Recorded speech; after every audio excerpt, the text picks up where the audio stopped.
কয়েকদিন ধরে একটা মুভি দেখবো বলে ভাবছিলাম, কিন্তু সিনেপ্লেক্সের টিকিটগুলো আগে থেকে ছাড়ছিল না। এই কারণে টিকিটগুলোও কাটা হচ্ছে না। কিন্তু গতকাল রাতে পেঙ্গুইন দেখলো টিকিটগুলো ছেড়েছে, তাই ওকে বললাম দুইটা টিকিট কেটে ফেলতে। আর আজকে আমরা চলে এসেছি এসকে টাওয়ারের সিনেপ্লেক্সে। এবার ঈদে কম বেশি সবগুলো মুভির থেকে বনলতা এক্সপ্রেস মুভিটা খুব ভালো নাম কামিয়েছে। এর জন্য আমরা চলে আসলাম বনলতা এক্সপ্রেস দেখার জন্য। চলো দেখি মুভিটা আসলেই হাইপ ডিজার্ভ করে নাকি West of time. Let's go.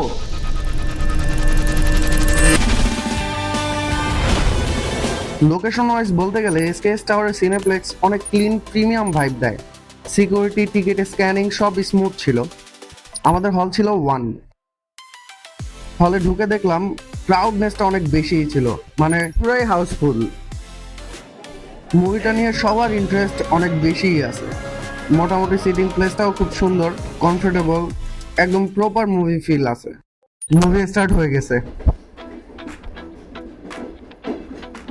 Movie start হওয়ার 10 মিনিটের মধ্যেই বুঝে গেলাম মুভিটা দেখে খুব ভালো একটা এক্সপিরিয়েন্স হবে, কারণ এটা সিনেমাটোগ্রাফি অনেক ক্লিন ছিল, অ্যাস্থেটিক শট আছে।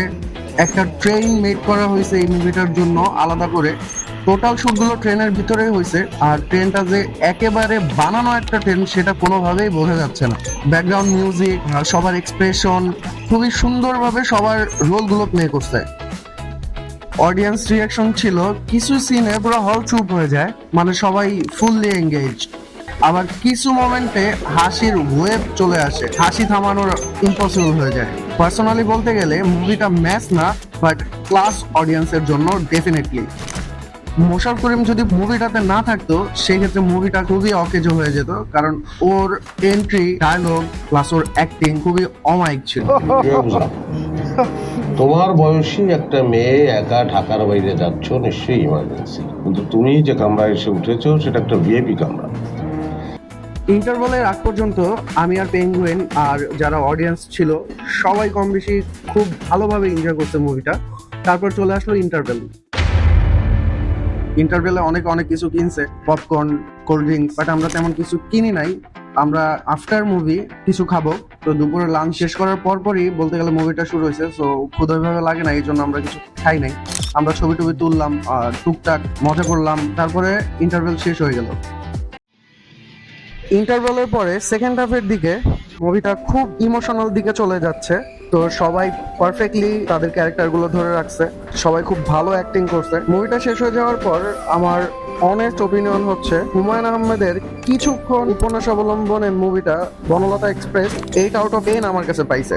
যদিও কিছু কিছু সিন প্রপারলি বিল্ড আপ করে নাই, কিন্তু তাও মুভিটা ওভারঅল খুবই জোশ ছিল। যদি তোমরা মাস মাসালা অ্যাকশন মুভি পছন্দ করো সেই ক্ষেত্রে এটা তোমার জন্য না, কিন্তু যদি ড্রামা, ইমোশন, কমেডি পছন্দ করো সেই ক্ষেত্রে এই মুভিটা ফ্যামিলি সবাইকে নিয়ে দেখার মতো একটা মুভি, এনজয়েবল একটা মুভি। মুভিটা শেষ করে বুঝতে পারলাম এটা ওই হাইপের মুভি যেটা সবাই বোঝে না, বাট যারা বোঝে তারা সবাই অ্যাপ্রিশিয়েট করবে। Acting wise solid performance, story unique, but সবার জন্য না। তোমরা যারা এই মুভিটা দেখছো তোমাদের কাছে ওপিনিয়ন কি কমেন্ট করে বলো, আর তোমাদের কাছে কার অ্যাক্টিংটা খুব ভালো লাগছে সেটাও একটু কমেন্ট করে জানাও। মুভিটা ফুললি এনজয় করার পরে আমরা চলে গেলাম কিছু খাওয়ার জন্য। অ্যাকচুয়ালি পেঙ্গুইনের কাছে একটা টিকিট ছিল যেটা buy one get one free ছিল, সো এই কারণে ওই দোকানটাতে আমরা চলে গেলাম। আমরা অর্ডার করলাম মেক্সিকান নুডলস, একটার সাথে একটা ফ্রি। নুডলসটা দেখতে সুন্দর কিন্তু খেতে ওরকম বেশি মজার ছিল না। তারপর আমরা শেষ করি, তখনই জানতে পারলাম বাইরে অনেক পরিমাণ বৃষ্টি। আমরা কিছুক্ষণ ওয়েট করলাম, তারপরে ওখান থেকে বেরিয়ে চলে আসলাম। তো এই ছিল বনলতা এক্সপ্রেস মুভি দেখার এক্সপিরিয়েন্স। ভালো লাগলে অবশ্যই লাইক, কমেন্ট, শেয়ার করো। এই আর কি, আজকে এই পর্যন্তই, টাটা। আমি অঙ্কের দৈত্য, যুক্তিতে আমাকে পরাস্ত করে মানব সভ্যতা এত দূর আগায় নাই।